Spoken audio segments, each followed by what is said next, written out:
There he is. There he is. Gotcha. If you're having trouble trying to catch an inshore slam, which consists of redfish, sea trout, and snook, this video is for you. I'm going to actually be showing you on the water footage of me out on a trip. This was a recent trip that I was on, and I was focused on catching a slam. And what it really came down to was the types of spots that I picked based on the species I was going after. So you're going to see what I was using and also the types of spots and how I was catching these fish. And if you want to see a more detailed report, which includes map analysis and basically a spot dissection of where I fished, got to be one of our insider members. So if you're not a member, be sure to check that out at saltstrong.com. If you are a member, there will be a link to that video, the full report, underneath this video. So be sure to check that out. But let's go ahead and get to the on the water footage and show you how I caught a slam on this trip. So we're out here looking for a slam today. Nice day, a little overcast morning it looks like it's going to be like. Winds are coming from the east, about 5-10 miles an hour. Little breeze, water levels are up. First thing, I'm going to throw top water. This is our Moonwalker top water lure, walk the dog type of lure. And I like to go for trout first thing in the morning on top water when I'm going after a slam. And then as the sun comes up, I'll go after redfish and snook.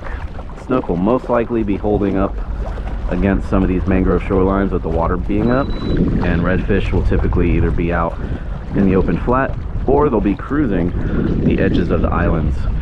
Those edges of the islands act as highways. So let's get started here, start making some casts and see what we can come up with.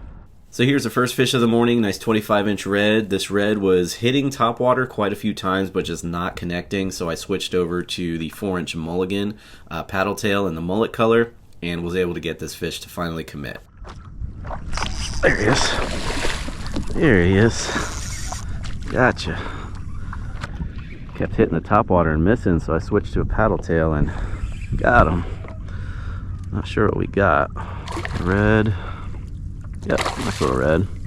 That's the red we needed for our slam. I was hoping for a trout first, but that will do. Come on, get out of there. Nice red. So with it being fall, mullet patterns are going to be good to use right now since we got the mullet run and everything going on. Mullet is the main food item out there right now, so I'm using I got this guy on the 4-inch mulligan in the mullet color, 3/0 1/8 ounce Haas helix hook, rigged weedless.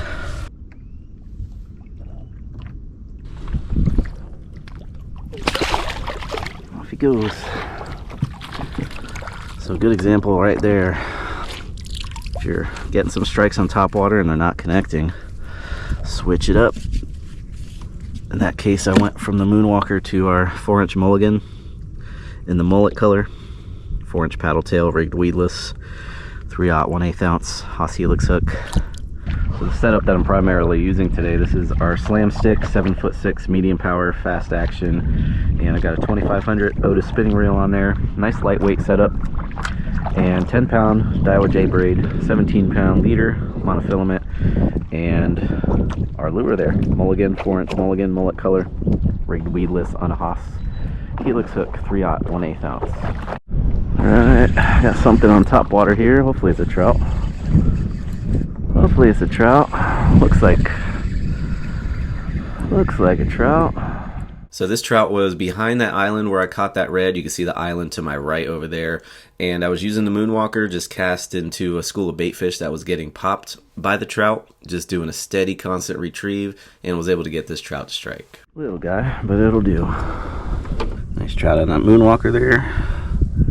16 1/4, looks like.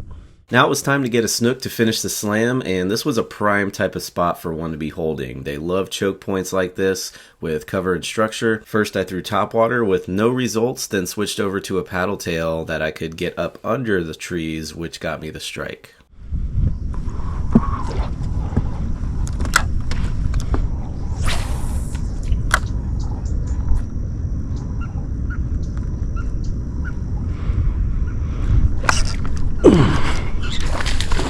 There's a snook.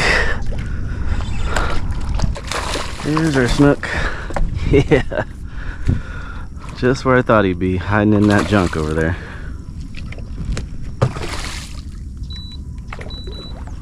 Hiding in the junk.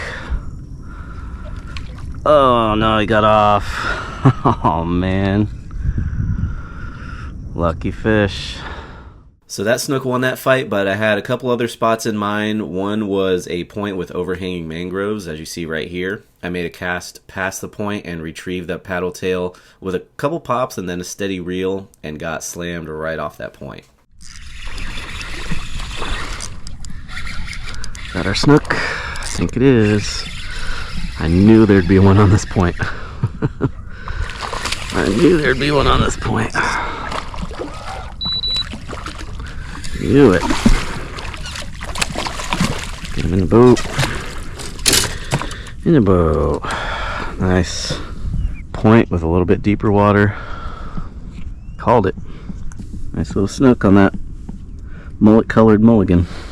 So I was specifically going for snook to finish that slam, so I put this tippet on here. I've got 17-pound mono and then I've got 30-pound tippet, about a foot section there. That's for abrasion resistance, and I don't have to change out my entire leader for 30-pound. Now, even though I could have called it a day, there's always that one more cast, so I decided to make a run to some islands with a lot of dead trees and brush in the water and tried to upgrade the snook, and it worked out just as planned. Made a cast into some dead brush and pulled out a bigger snook to finish the day. There's the upgraded snook. There's the upgraded snook I was looking for, hanging out in those dead trees. No, don't do that. Don't do that. Get away from that engine. Get away from that engine. Oh no. That's not good.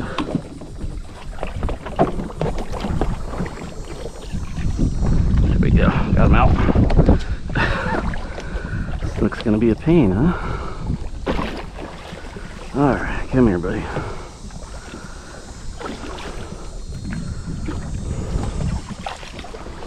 Nice one. That'll do. Nice snook on that mulligan, mullet color. Upgrade that other snook.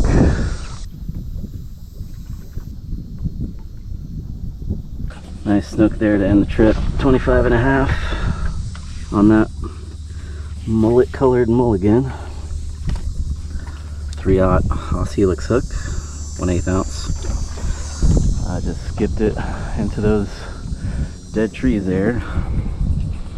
He was hanging out. Hey, buddy.